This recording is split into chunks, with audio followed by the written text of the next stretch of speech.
حضور نبی کریم صلی اللہ علیہ وسلم کے دور میں دو صحابہ، دو بھائی تھے، ایک بھائی کاریگر تھا اور دوسرا بھائی حضور علیہ الصلوۃ والسلام کی بارگاہ میں آ کر بیٹھتا تھا اور وہ قرآن اور حدیث سیکھتا رہتا تھا، شام کے وقت واپس جاتا تھا۔ تو اس کا بھائی ایک دن آیا حضور کی بارگاہ میں، عرض کرنے لگا یا رسول اللہ صلی اللہ علیہ وسلم، میرا بھائی میرے ساتھ دنیا کا کام نہیں کراتا، یہ صبح اٹھتا ہے آپ کی مجلس میں آ کر بیٹھ جاتا ہے۔ تو اللہ کے نبی نے ارشاد فرمایا اللہ جو تمہیں رزق دے رہا ہے اس کی برکت سے دے رہا ہے، اللہ جو تجھے رزق دے رہا ہے اس کی برکت سے دے رہا ہے۔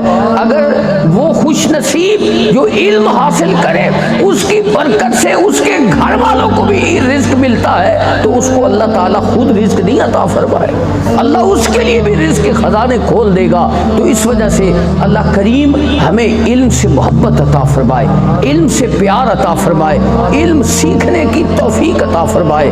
حضرت ایک صحابی البتہ حضرت ابو ذر رضی اللہ تعالیٰ عنہ ہے، بخاری شریف کی روایت ہے، وہ ارشاد فرماتے ہیں کہ اگر تم میری گردن پہ تلوار رکھ دو، میری گردن پر تلوار رکھ دو اور مجھے پتا ہو کہ میری گردن کٹنے سے پہلے میں تمہیں کوئی حضور کی حدیث جو میں نے حضور سے سنی تھی میں تمہیں بیان کر سکتا ہوں تو وہ میں مرنے سے پہلے بیان کر دوں۔ حضور نبی کریم صلی اللہ علیہ وسلم صحابہ کو یہ خوش پیغام دیتے تھے کہ علم حاصل بھی کرو اور پھر علم حاصل کرنے کے بعد لوگوں تک اس علم کو پہنچاؤ بھی۔ تو یہی حقیقت کے اندر یہ بندہ مومن کی شان ہے کہ وہ علم حاصل بھی کرتا ہے اور آگے دوسروں تک وہ علم پہنچاتا بھی ہے۔ اور ساتھ ساتھ میں نے عرض کی کہ اگر علم ہو اور علم پر عمل نہ ہو اس کو تو قرآن نے فرمایا یحمل اسفارا، یوں تو گدھے کی طرح اس کے اوپر کتابیں لادی ہوئی۔ اگر وہ عمل نہیں کرتا عالم دین تو وہ تو قرآن نے فرمایا یحمل اسفارا، وہ کتابیں اس نے اٹھائی ہوئی ہیں، ایک گدھا ہے جس کے اوپر کتابیں لادی گئی ہے۔ تو اللہ کریم ہمیں عمل کی بھی توفیق عطا فرمائے، جو ہم پڑھے اس کے مطابق اللہ تعالیٰ عمل کی بھی توفیق عطا فرمائے۔ علم کا ہونا یہ کوئی اتنا بڑا کمال نہیں ہے جب تک کہ اس کے ساتھ نعمت عمل موجود نہ ہو، اس لیے نعمت عمل بھی ساتھ ہونی چاہیے۔ بڑا خوبصورت ایک واقعہ میں اکثر بیان کرتا رہتا ہوں، ایک بزرگ گزرے حضرت ابو سعید الخیر رحمۃ اللہ تعالیٰ علیہ، بہت بڑے صوفی تھے، بزرگ تھے۔ ان کے پاس ابو علی سینا آیا تھا اور اس نے کہا تھا، ابو علی سینا کچھ دن آپ کی خانقاہ میں رہا اور جب جانے لگا تو ابو علی سینا نے آپ کے خادم سے کہا میں جا رہا ہوں، پیر صاحب میرے بارے میں جو تبصرہ فرمائیں مجھے لکھ کر بھیج دینا۔ لیکن اللہ کے بندے کسی کا پردہ چاک نہیں کرتے، وہ لوگوں کے عیبوں پہ پردہ ڈالتے، تو انہوں نے کوئی تبصرہ نہیں فرمایا پیر صاحب نے۔ تو ایک دن وہ خادم عرض کرنے لگا حضور ابو علی سینا آیا تھا ہماری خانقاہ میں اتنے دن رہا، وہ کیسا آدمی تھا، آپ نے اس کو کیسا پایا؟ تو آپ نے ارشاد فرمایا توجہ سے سننا، یہ خاص کر میرے لیے اور علماء کے لیے خاص طور پر ہے۔ ارشاد فرمایا اخلاق ندارت، اخلاق نہیں رکھتا، اخلاق نہیں رکھتا، اخلاق ندارت۔ اس خادم نے یہی جملہ لکھ کر ابو علی سینا کو بھیجا۔ ابو علی سینا نے جب یہ جملہ پڑھا تو وہ بڑا سیخ پا ہوا، اس نے کہا میں نے اخلاقیات پہ اتنی کتابیں لکھی ہیں اور پیر صاحب فرما رہے ہیں کہ اس کے پاس اخلاق ہی نہیں، میں نے تو اس پہ اوپر اخلاقیات پہ میری بہت سی کتابیں موجود ہے۔ اس نے ناراضگی خط دوبارہ پیر صاحب کے نام لکھا تو پیر صاحب نے پڑھا، وہ تو اس پہ ناراض ہوا ہے، اس نے کہا کہ میں نے تو اخلاقیات پہ اتنی کتابیں لکھی ہے اور پیر صاحب کہہ رہے ہیں اخلاق ندارت۔ آپ نے بڑا خوبصورت جملہ جواب میں فرمایا. آپ نے فرمایا میں نے یہ تو نہیں کہا کہ اخلاق ندانت، کہ اخلاق جانتا نہیں ہے. اخلاق جاننا اور بات ہے، اخلاق رکھنا اور بات ہے. ابو علی سینا اخلاقیات کو اس نے کتابیں لکھی ہے، بڑا جاننے والا تھا، بڑا علم والا تھا، اس موضوع پہ اس کو بڑا عبور تھا، لیکن فرمایا اخلاق رکھنا اور چیز ہے. جب تک ہم علم حاصل کرتے ہیں اور اس علم کے مطابق عمل نہیں کرتے تو اس کا مطلب ہے ہم خالی ہیں. آپ غور فرمائیں، میں اکثر یہ بھی بیان کرتا رہتا ہوں کہ اللہ تعالیٰ نے حضور علیہ الصلوۃ والسلام کو شان نبوت بھی عطا فرمائی، شان رسالت بھی عطا فرمائی، بہت بڑی رحمت للعالمین کی شان بھی عطا فرمائی. لیکن ان شانوں کے ساتھ ساتھ اللہ نے فرمایا وَإِنَّكَ لَعَلَىٰ خُلُقٍ عَظِيمٍ، اے محبوب تم خلق عظیم پر فائل ہو. تو حسن اخلاق کا ہونا یہ بھی ایک علم کی نشانی ہے کہ اگر آپ کے پاس نعمت علم ہے لیکن آنے والے سے آپ لڑنا شروع کر دیتے ہیں، کوئی بات پوچھ لے تو آپ کے چہرے کے تیور بدل جاتے ہیں، تو یہ علم نہیں ہے. آپ کے پاس حسن اخلاق ہونا چاہیے. آنے والی مخلوق، میں اکثر دوستوں سے کہتا رہتا ہوں الخلق عیال اللہ، حدیث کے الفاظ ہیں کہ یہ مخلوق خدا اللہ کا کنبہ ہے. مخلوق خدا اللہ کا کنبہ ہے. جب انسان اللہ کے بندوں سے پیار کرتا ہے، اللہ کے بندوں سے حسن اخلاق سے پیش آتا ہے تو اللہ اس پر بھی کرم نوازی فرماتا ہے. تو اس لیے عالم دین کو چاہیے کہ حسن اخلاق کا پیکر بھی ہونا چاہیے. تو اللہ تعالی ہمیں حسن اخلاق بھی عطا فرمائے. تو برادران اسلام، علم ایک نعمت ہے جو اللہ نے نبیوں کو بھی عطا فرمائی. علم ایک نعمت ہے جو ہر جس شخص کو بھی اللہ عطا فرماتا ہے اس کا مطلب ہے اللہ نے اس کے ساتھ خیر کا ارادہ فرمایا. حدیث پاک ہے، بخاری شریف کی روایت ہے، حضور نبی کریم صلی اللہ علیہ وسلم نے ارشاد فرمایا من یرد اللہ بہ خیرا، اللہ جس خوش نصیب سے خیر کا ارادہ فرماتا ہے، اللہ تعالیٰ جس بندے سے خیر کا ارادہ فرماتا ہے یفقہہ فی الدین، اللہ اس کو دین کی سمجھ عطا فرماتا ہے. یہ حضور کا ارشاد ہے، میں اپنی طرف سے بات نہیں کر رہا. اللہ کے نبی نے فرمایا کتنی بڑی عظمت ہے کہ اگر اللہ تعالیٰ کسی سے خیر کا ارادہ فرماتا ہے تو اسے نعمت علم عطا فرماتا ہے. آپ نے حضور علیہ الصلوۃ والسلام کے چچا کے بیٹے حضرت عبداللہ بن عباس رضی اللہ تعالیٰ، نام تو آپ نے سنا ہوگا.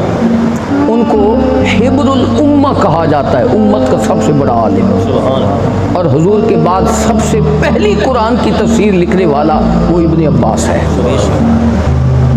اور آپ کو یہ معلوم ہونا چاہیے جب ان کا وصال ہوا، حضور علیہ الصلوۃ والسلام کا وصال ہوا تھا تو ان کی عمر مبارک ٹوٹل 12-13 سال ہے. علم کا منبع تو حضور کی ذات تھی، تو 12-13 سال کا بچہ کتنا علم حاصل کر سکتا ہے آپ خود ہی اندازہ فرما لیں. لیکن صحابہ کو جب بھی کوئی مسئلہ پیش ہوتا تو وہ سب سے پہلے ابن عباس سے رجوع کرتے تھے. حبر الامہ، لوگ ان کو امت کا بہت بڑا عالم کہتے تھے. ان کو یہ اللہ تعالیٰ نے کیسے نعمت علم عطا فرمائی تھی. حضور نبی کریم صلی اللہ علیہ وسلم نے، علماء محدثین نے ان کے علم کی 2 وجہ لکھی ہے کہ اللہ نے ان کو نعمت علم کس طرح عطا فرمائی اتنی زیادہ. وہ فرماتے ہیں کہ ایک دفعہ حضور علیہ الصلوۃ والسلام، بخاری شریف کی حدیث ہے، حضور قضائے حاجت کے لیے تشریف لے گئے تو حضرت ابن عباس بچے تھے. میں نے کہا وصال کے وقت بھی 12 سال عمر ہے تو اس کا مطلب ہے اس سے پہلے چھوٹی عمر کے تھے. حضور قضائے حاجت کے لیے گئے تو انہوں نے سوچا حضور واپس آئیں گے تو یقیناً حضور ہاتھ دھوئیں گے، وضو فرمائیں گے، تو انہوں نے حضور کے لیے لوٹا پانی کا بھر کر رکھا. حضور تشریف لائے، حضور نے جب پانی بھرا ہوا دیکھا، یہ طالب علموں کے لیے اور میرے لیے خاص ایک سبق ہے، رسول اللہ صلی اللہ علیہ وسلم نے جب پانی کا لوٹا بھرا ہوا دیکھا تو حضور نے فرمایا یہ میرے لیے پانی کس نے بھر کر رکھا ہے؟ تو صحابہ نے کہا حضور ابن عباس نے. حضور علیہ الصلوۃ والسلام نے ان کو بلایا تو حضور نے ان کے لیے یہ دعا نہیں فرمائی کہ یا اللہ اس کو رزق زیادہ دے دے، یا اللہ اس کو دولت زیادہ دے دے، اس کو جائیداد زیادہ دے دے، اس کو کوئی عہدے پہ فائز فرما دے۔ حضور نے ایسی دعا نہیں فرمائی۔ حدیث میں آتا ہے حضور نے ان کو بلایا، اپنے سینے سے لگایا، سینے سے لگا کر اللہ کی بارگاہ میں عرض کی اللہم فقہہ فی الدین، یا اللہ اس کو دین کی سمجھ عطا فرما۔ حضور نبی کریم صلی اللہ علیہ وسلم نے ان کو دعا کس چیز کی دی؟ یا اللہ ان کو دین کی سمجھ عطا فرما دی۔ اسی وجہ سے اللہ تعالیٰ نے ان کو نعمت علم حضور کی اس دعا کی وجہ سے عطا فرما۔ اور دوسری روایت محدثین نے یہ لکھی ہے کہ وہ بچے تھے تو انہوں نے ایک دن سوچا کہ دن کے معمولات تو ہم حضور کے دیکھتے رہتے، حضور کے رات کے معمولات بھی پتہ ہونا چاہیے کہ حضور اٹھتے کس وقت ہے، کیا کرتے۔ تو وہ فرماتے ہیں میں نے سوچا حضور نے حضرت ام سلمہ کے گھر جانا تھا رات کو، وہاں حضور نے رات گزارنی تھی۔ فرماتے ہیں وہ میری خالہ تھی تو میں بھی رات ان کے گھر میں رہا اس نیت سے کہ میں حضور کے معمولات دیکھوں۔ وہ فرماتے ہیں میں سو گیا بستر کی ایک طرف پر اور حضور دوسری طرف پہ سو گئے۔ تو حضور علیہ الصلوۃ والسلام آدھی رات کے وقت اٹھے، تھوڑا پہلے یا تھوڑا بعد، وہ خود فرماتے میں سارے معمولات دیکھ رہا تھا، سویا ہوا نہیں تھا، میں جاگ رہا تھا تاکہ میں حضور کے اعمال دیکھوں۔ فرماتے ہیں حضور اٹھے، حضور نے مشکیزے سے وضو فرمایا، پھر تھوڑی دیر کے بعد میں اٹھا، حضور نے نوافل شروع کر دیے۔ میں اٹھا، میں نے بھی اسی طرح وضو کیا جس طرح حضور نے وضو کیا تھا، پھر میں حضور کی بائیں جانب آ کر کھڑا ہو گیا۔ اگر امام اور مقتدی دو ہوں تو مقتدی کو دائیں جانب کھڑا ہونا چاہیے، لیکن آپ اتنے چھوٹے تھے، آپ فرماتے ہیں مجھے پتہ نہیں تھا، میں بائیں جانب کھڑا ہو گیا۔ اللہ کے نبی نے میرے زلفوں سے پکڑا اور ایک حدیث میں میرے کان سے پکڑا اور مجھے حضور نے دائیں جانب کھڑا کر نماز جب حضور نماز پڑھ رہے تھے حضور مجھے قریب کھڑا کرتے تھے، میں پیچھے ہو جاتا تھا۔ ادب کی وجہ سے میں حضور سے پیچھے کھڑا ہو جاتا تھا، حضور پھر مجھے آگے کرتے، میں پھر پیچھے ہو جاتا تھا۔ اللہ کے نبی کا دل خوش ہوا کہ میرے شاگرد میری اتنی احترام اور تعظیم کرتا ہے۔ اللہ نے ان کو، اللہ کے نبی نے سینے سے لگایا اور یہی دعا دی اللہم فقہہ فی الدین، یا اللہ اس کو دین کی سمجھ عطا فرما۔ تو یہ ایک نعمت ہے اللہ کریم جس کو یہ نعمت عطا فرمائے چاہے۔ حضرت ابن عباس رضی اللہ تعالیٰ عنہ، تو جن کو جو لوگ علم کے متلاشی ہیں ان کے لیے یہ بھی ضروری ہے کہ اگر آپ نے علم حقیقتاً حاصل کرنا ہے تو جن چیزوں سے آپ علم حاصل کرتے ہیں ان کا احترام بہت لازمی ہے۔ آپ کتاب سے علم حاصل کرتے ہیں تو کتاب کا بھی احترام لازم ہے۔ اگر آپ استاد سے پڑھتے ہیں تو اس استاد کا احترام بھی لازم ہے۔ جس ادارے سے آپ فائدہ اٹھاتے ہیں اس ادارے کی ہر اینٹ، ہر روڑا بھی تمہارے لیے قابل احترام ہے۔ حضرت ابن عباس رضی اللہ تعالیٰ عنہ یہ بچے تھے۔ حضرت ابی بن کعب رضی اللہ تعالیٰ عنہ حضور کے بڑے مشہور صحابی ہیں جو قرآن کے قاری تھے، سنتے رہتے آپ علماء سے۔ حضرت عمر نے سب سے پہلے انہیں ہی تراویح کا امام مقرر فرمایا تھا، حضرت ابی بن کعب رضی اللہ تعالیٰ عنہ۔ اور یہ وہ خوش نصیب ہے کہ حضور علیہ الصلوۃ والسلام نے فرمایا ابی، اللہ نے مجھے فرمایا ہے کہ میں تجھے قرآن کی یہ سورت سناؤں۔ حضور کو اللہ نے فرمایا ابی بن کعب کو سورہ بینہ سناؤ۔ تو حضرت ابی بن کعب کہنے کہ حضور اللہ نے میرا نام لیا ہے۔ تو حضور نے فرمایا ہاں تیرا نام لیا ہے۔ تو آنکھوں سے آنسو آ گئے خوشی کی وجہ سے کہ میرا رب کتنا کریم ہے۔ ابی بن کعب سے حضرت ابن عباس پڑھنے کے لیے جاتے تھے تو ان کا دروازہ نہیں کھٹکھٹاتے تھے، باہر بیٹھ جاتے تھے، انتظار کرتے رہتے تھے۔ حضرت ابی بن کعب اپنے کام سے باہر آتے دیکھتے تو ابن عباس بیٹھے ہوتے تھے۔ ایک دن وہ فرمانے لگے ابن عباس جب آتے ہو دروازہ کھٹکھٹا دیا کرو، مجھ سے سبق پڑھ لیا کرو، تم بیٹھ جاتے ہو، مجھے کیا پتا کتنی دیر سے تم آ کر بیٹھے ہوتے ہو۔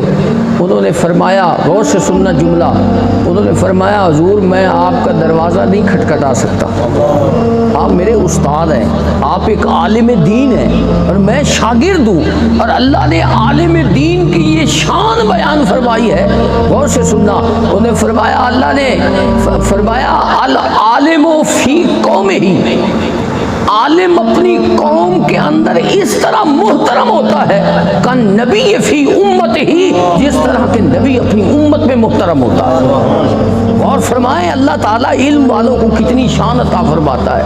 حضرت ابن عباس سے فرمایا کہ میں آپ کا دروازہ نہیں کھٹکھٹا سکتا کیونکہ عالم دین اپنی قوم میں اس طرح ہوتا ہے جس طرح کہ نبی اپنی امت میں محترم ہوتا ہے۔ تو اللہ نے امت کو منع فرمایا ہے کہ وہ اپنے نبی کے دروازے کو کھٹکھٹائے یا باہر سے کھڑے ہو کر آواز دے، اس لیے میں یہ گوارا نہیں کر سکتا کہ میں آپ کا دروازہ کھٹکھٹاؤں یا میں آپ کو آواز دوں، آپ کا مرتبہ اتنا بلند ہے کہ میں ایسا نہیں کر سکتا۔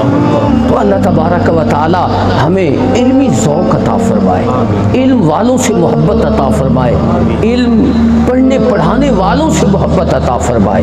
یہ یقیناً آپ، میں تو اکثر کہتا رہتا ہوں، یہ جو طالب علم پڑھ رہے ہوتے ہیں، اساتذہ پڑھا رہے ہوتے ہیں، ہمارے معاشرے کے اندر علم کی وقت ختم کر دی گئی ہے۔ یہ جان بوجھ کر یہ ایک ٹرینڈ چلایا گیا ہے، لوگ علماء پہ پھبتیاں کستے ہیں، علماء پہ باتیں کرتے ہیں کہ یہ تو بس کھانے پینے والے لوگ ہیں۔ ایسا نہیں ہے، یہ اللہ کے قریبی لوگ ہوتے ہیں۔ سچی بات یہ ہے، یہ اللہ کے قریبی لوگ ہوتے ہیں۔ حضرت مجدد الافسانی رحمۃ اللہ تعالی علیہ، بہت بڑا نام ہے، بہت بڑا نام ہے، نقشبندیوں کے بہت بڑے بزرگ ہیں۔ انہوں نے ارشاد فرمایا سب سے بڑا وظیفہ قرآن کی تعلیم، قرآن پڑھنا ہے۔ تو جو خوش نصیب صبح سے لے کر رات سوتے وقت تک قرآن پڑھتا اور پڑھاتا رہتا ہے، یہ وظیفہ کرتا رہتا ہے، اللہ اس کو کتنی شان عطا فرمائے۔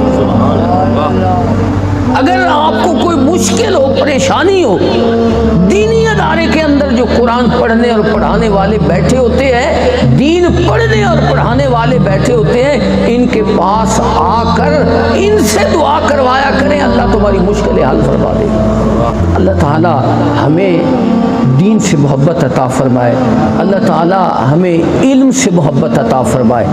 علم کے بغیر انسان کچھ نہیں ہوتا، علم کے بغیر انسان خالی ہوتا ہے۔ بڑی عجیب آج کل صورتحال بن چکی ہے کہ میں نے کہا نا کہ کسی بھی کامل آدمی کے لیے نبوت کا سلسلہ تو ختم ہو گیا ہے، لیکن اگر آپ کاملیت چاہتے ہیں کہ میرے اندر بھی کاملیت آ جائے تو پہلا منصب کامل ہونے کے لیے یہ ہے کہ قرآن کی آیتیں پڑھو۔ دوسرا منصب یہ ہے کہ وَيُعَلِّمُهُمُ الْكِتَابَ وَالْحِكْمَةَ، کتاب و حکمت لوگوں کو سکھاؤ، وَيُزَكِّيهِمْ، اور ان کے دلوں کا تزکیہ کرو۔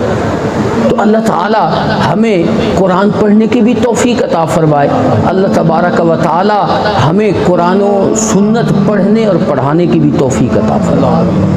یہ اپنے بچوں کے لیے یہ اعزاز سمجھ کر یہ پڑھائیں تاکہ اللہ تبارک و تعالی تمہارے اوپر بھی کرم فرمائے، تمہاری نسلوں کے اوپر بھی کرم فرمائے، اور اللہ کریم اس ادارے کو تا قیامت قائم و دائم فرمائے۔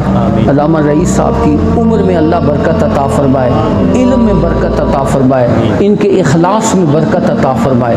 کتنے خوش نصیب انسان ہے کہ اس کو ہم نے ایک سفیدہ زمین تھی، کوئی مکان نہیں تھا، مسجد نہیں تھی، ایک عام سادی زمین تھی، اس کے اوپر ہم نے اس کو بٹھایا اور اللہ تعالیٰ نے ان کے اخلاص کی برکت سے تمہیں یہ ساری بہار نظر آ رہی ہے، یہ دین کی بہار ان کے دامن، ان کے جو ہے ان کی وجہ سے ہے آپ کو جو نظر آ رہی ہے۔ یہ کوئی آسان کام نہیں ہے، یہ بڑا مشکل کام ہے، لیکن اللہ جس سے چاہتا ہے اس کے لیے آسان کروا دیتا ہے، اللہ اس کے لیے آسان فرما دیتا ہے۔ اللہ جس سے خدمت لینا چاہتا ہے اس کو اپنے کام کے لیے منتخب فرما دیتا ہے۔ جو بچے پڑھ رہے ہیں، جو اساتذہ پڑھا رہے ہیں، جو خدمت کر رہے ہیں، میری دعا ہے اللہ تعالیٰ سب کو قبول فرمائے۔ وآخر دعوانا الحمدللہ رب العالمین۔